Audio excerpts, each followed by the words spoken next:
국제 발표를 시작하겠습니다. 먼저 유한자대학교 언어병력과 엄동상 교수님께서 첫 번째 발제를 해주시겠습니다.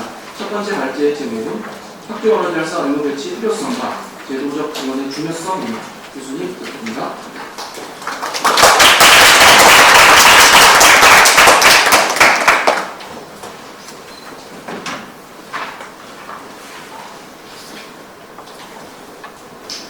안녕하세요. 유한자대학교 언어병력학과의 임동선입니다. 먼저 귀한 자리에 이렇게 발표를 할 수 있는 시간을 주셔서 감사드립니다. 저는 아동 언어 발달에 중요한 뇌발달을 지난 26년간 연구해오고 있는 연구자이며 또 동시에 임상과 교육 현장에서 아동 언어 발달에 어려움을 겪고 있는 아동과 또 부모님을 직접 만나고 있는 임상가이기도 합니다. 오늘 발표 주제는 제가 지난 26년간 만나온 수많은 가정들, 특히 언어 발달에 어려움을 겪고 있는 가정의 아동과 부모님을 생각하면서 학교 언어 재활사 의무 배치의 필요성과 제도적 지원의 중요성이라는 발표문을 준비하였습니다. 발표를 시작하겠습니다. 아동의 정상적인 언어 발달은 원활한 의사소통 및 사회인지 발달의 기초를 제공합니다. 그럼에도 불구하고 다양한 원인들로 인해서 아동의 언어 발달이 지체될 수 있습니다. 이러한 지체는 아동의 전반적인 발달을 지연시킬 수 있으며 이는 사회적으로도 큰 인적 자원 손실입니다. 따라서 다양한 방법을 활용하여 아동의 의사소통 장애를 미연에 감지하고 이에 대처하고자 언어 지원 서비스 제공의 노력을 이어가야 합니다. 우리 사회 내 아동 인구가 점차 감소한다는 보고가 있으나 매년 발달장애 아동의 비율이 증가하고 있고 또 통계에 따르면 2017년부터 2022년까지 연평균 약 3.3%씩 의사소통에 어려움을 겪고 있는 아동들이 증가하고 있습니다. 뿐만 아니라 경계선 지능을 가진 학생들, 느린 학습자까지 포함하면 이 수치는 학령기 학생의 약 14%에 해당합니다. 이렇게 높은 의사소통 장애의 출현율과 개인의 의사소통 장애가 야기할 수 있는 사회적, 국가적 손실의 문제는 저처럼 이런 아이들을 연구하는 연구자에게는 학문적으로 그리고 여기 앉아계신 모든 성인들에게는 사회적인 책임을 불러오고 있습니다. 따라서 이들 아동을 위해서 체계적이고 전문적 접근이 필요함에도 불구하고 현재 의사소통 장애 아동을 위한 구체적인 지원 방안은 미흡한 사정입니다. 또한 조기 언어 중재의 효과를 극대화시키기 위해서는 사실 아동의 사회생활인 학교 환경에서 언어 치유 효과 유지가 가장 중요함에도 불구하고 이에 대한 지원은 현존하지 않습니다. 따라서 현 시점에서 의사소통 장애 아동을 위한 전문 인력을 일반 학교에 배치하는 사안은 매우 시급합니다. 아동의 언어 발달 및 장애를 체계적으로 수학하고 실습 인증을 거친 언어 재활사들이 아동의 사회인 학교 생활에서 아동들의 언어 학습을 효과적으로 촉진하며 아동이 효율적인 의사소통 능력을 달성할 수 있도록 빠르게 정책적인 접근이 필요합니다. 학교 언어 재활사의 해외 사례를 이야기하기에 앞서 아동을 위해 사회 전체가 움직였던 미국의 사례 두 가지를 들어보려고 합니다. 첫 번째 사례는 Closing the World Gap, 버락 오바마 정책 때 이루어졌던 무브먼트로서 어린 연령의 아이가 지금 X축의 12개월 원령인데요. 12개월, 24개월, 36개월, 48개월, 만 4세까지 일으키는 어휘의 수의 차이가 아동의 삶 자체뿐만이 아니라 사회 경제적으로도 국가 경쟁력에도 큰 손실이라는 연구적 근거 기반으로 사회 전체가 아동을 중심으로 가정에서는 부모가 학교에서는 선생님과 언어 재활사가 이들의 어휘의 수가 차이가 나지 않도록 하는 큰 무브먼트였습니다. 두 번째로는 클린턴 재단에서 시작한 사회적 캠페인이었는데 Too small to fail, 실패하기에는 너무 어리다. 즉 아동이 어려움을 갖고 있을 수 있으나 이들이 사회적으로 건강한 구성원으로 성장할 수 있도록 지역사회가 함께 해야 된다. 즉 아동의 중심으로 성인들, 부모와 학교의 선생님들 그리고 전문가들이 유기적으로 움직여야 한다는 어떤 무브먼트였습니다.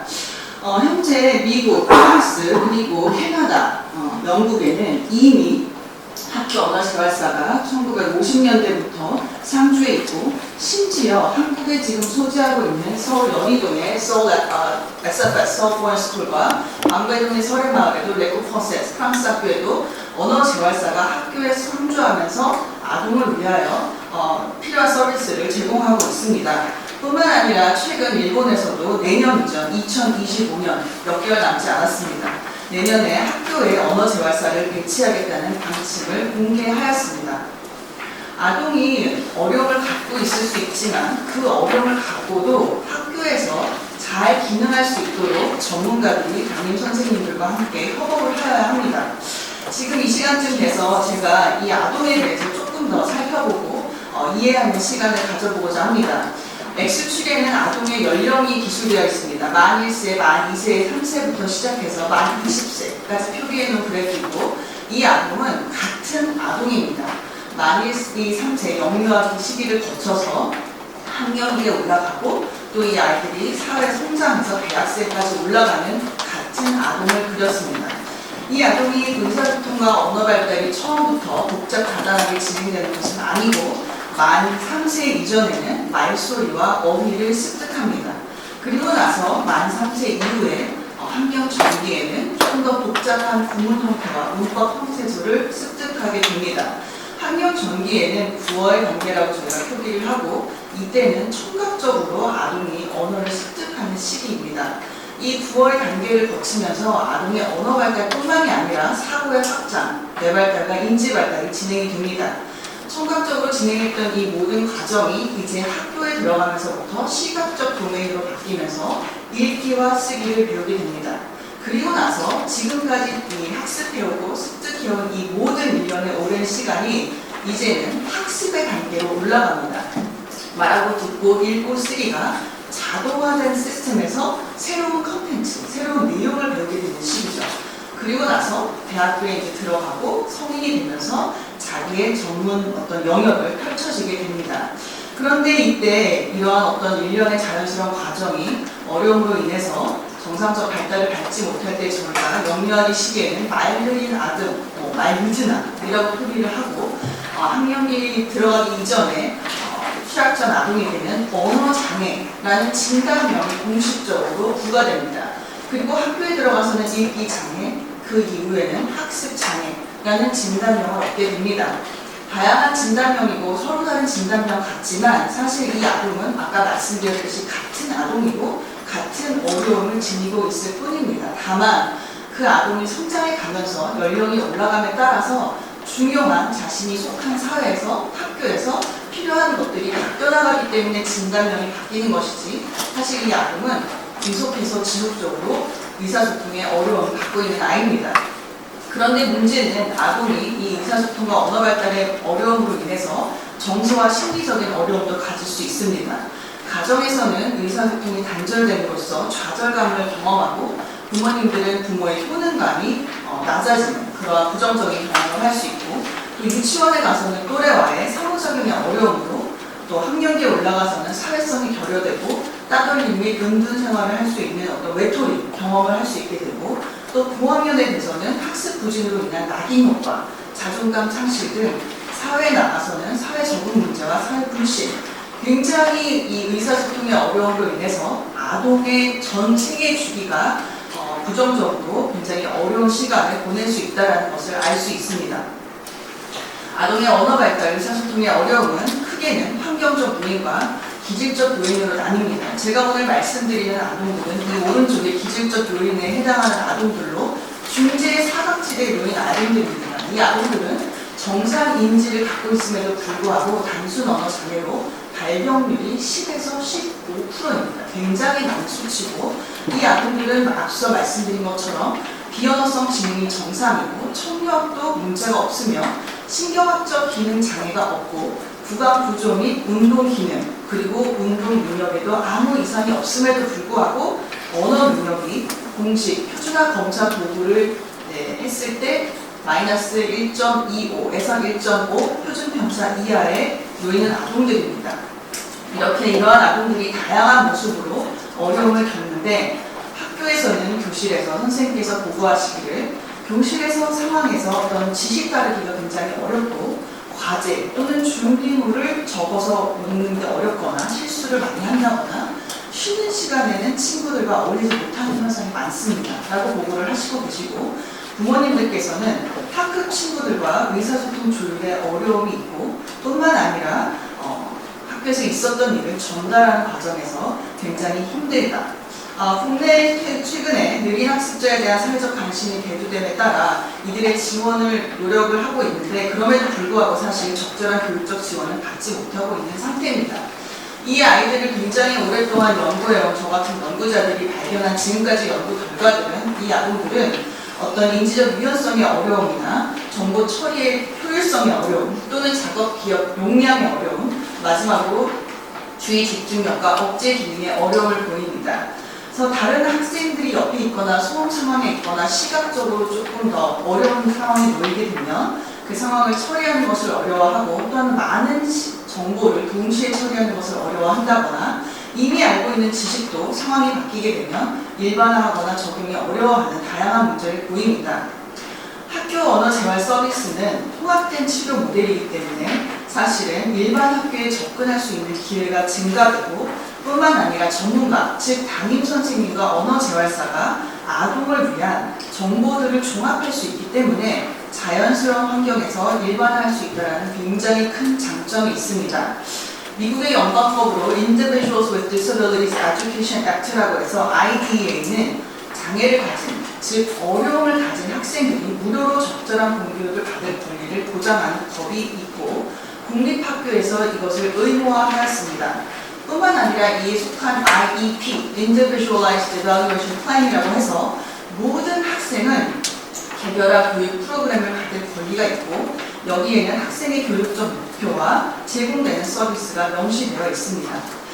현재 한국 언어 지원 시스템의 문제점은 가정에서 어떤 어려움이 발견되거나 영유아 검진이나 이런 걸 통해서 뭔가 걱정이 시작이 되면 아동이 다니는 소아과나 또는 지인 또는 인터넷 검색 등으로 인해서 어디에 찾아가야 되는지 부모님께서 이제 고민을 시작합니다.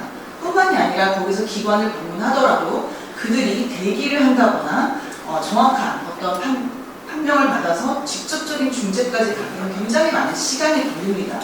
그러나 미래의 학교에 언어 재활사가 상주해 있다면 부모나 담임의 교사가 아동의 문제를 인식할 수도 있고 지역사회 내에 이들이 상주해 있기 때문에 굉장히 빠른 속도로 접근이 가능합니다. 그렇기 때문에 지금까지 현재 있는 문제의 가장 핵심은 사실 모든 어려움과 힘든 그 가정의 책임이 오로지 부모에게만, 가정에 속한 부모만이 지닐 수 있는데 만약에 학교에 소속된 언어 재활사가 있다면 이러한 불필요한 여러 단계가 축소가 되고 아동 언어 문제를 빠르게 발견하고 또 해결하여서 양질의 언어 재활 서비스를 제공할 수 있습니다. 이러한 서비스 모델에는 크게 세 가지를 나눌 수 있는데 첫 번째는 개별 치료입니다. 학교 내에서 pull out, 교실과는 별개의 독립적인 공간에서 서비스를 제공할 수 있는 방법이 있고 두 번째는 push in, 그래서 직접 교실에 들어가서 언어 재활사가 선생님과 함께 수업을 하는 상황에서 아동을 도울 수 있는 방법이 있고 세 번째는 collaborative consultation이라 해서 직접적으로 지원하지 않지만 담임교사와 함께 의논하여 이 아동을 어떻게 도와줘야 될지 협업하는 형태입니다.